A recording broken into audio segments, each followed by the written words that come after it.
Assalamualaikum warahmatullahi wabarakatuh. Perkenalkan, nama saya Faina Nurul Masuna, NIM E 2019-3120. Saya dari kelas AKS 3, Fakultas Ekonomi dan Bisnis Islam. Di sini saya akan menanggapi video Bapak Dr. Abdul Wadud Nafis, LC-MEI yang berjudul Uang dan Fungsinya. Membicarakan tentang uang yang sangat penting dalam rangka kelangsungan kegiatan ekonomi dalam kehidupan manusia, karena di zaman modern ini orang tidak lepas dari uang, yang mana uang tersebut sebagai alat transaksi, sebagai alat tukar. Maka karena itu kita akan memahami satu persatu apa sih uang itu dan fungsi uang bagi ekonomi Islam dan ekonomi konvensional. Baik, yang pertama saya akan menjelaskan tentang pengertian uang. Uang adalah benda yang diterima masyarakat umum sebagai alat tukar dalam kegiatan ekonomi, kegiatan jual beli, hutang-hutang, dan lain sebagainya. Selanjutnya yaitu jenis-jenis uang menurut bahan pembuatannya. Yang pertama yaitu uang logam.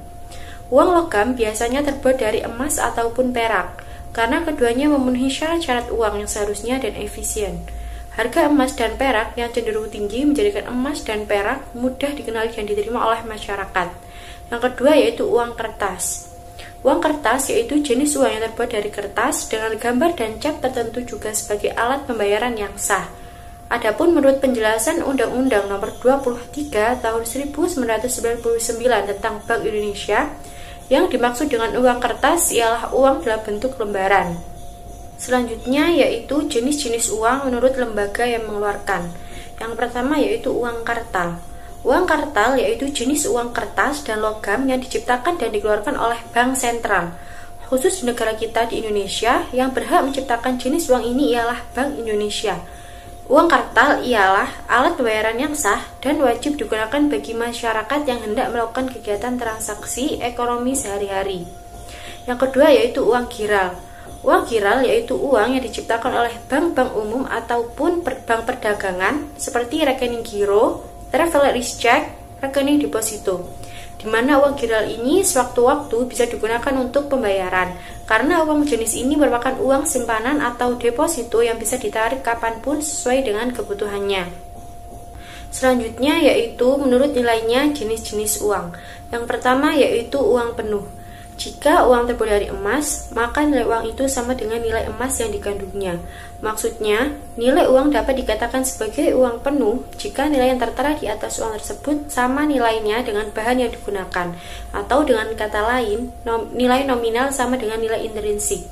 Yang kedua yaitu uang tanda, yakni jika nilai yang tertera di atas uang lebih tinggi dari nilai bahan yang digunakan untuk membuat uang, atau nilai nominal lebih besar daripada nilai intrinsik dari uang tersebut. Selanjutnya yaitu fungsi asli uang. Yang pertama yaitu uang sebagai alat tukar, yang kedua yaitu uang sebagai satuan hitung, yang ketiga uang sebagai alat penyimpanan nilai. Selanjutnya yaitu fungsi turunan uang. Yang pertama yaitu uang sebagai alat pembayaran transaksi yang sah, yang kedua uang sebagai alat pembayaran hutang, yang ketiga uang sebagai alat penimbun kekayaan, yang keempat uang sebagai alat pemindah kekayaan, yang kelima uang sebagai alat pendorong kegiatan ekonomi. Selanjutnya yaitu fungsi uang menurut ekonomi Islam, yaitu yang pertama sebagai alat tukar, yang kedua sebagai alat hitung, dan yang terakhir yaitu sebagai alat penyimpanan kekayaan. Mungkin cukup sekian video tanggapan dari saya, kurang lebihnya mohon maaf. Wassalamualaikum warahmatullahi wabarakatuh.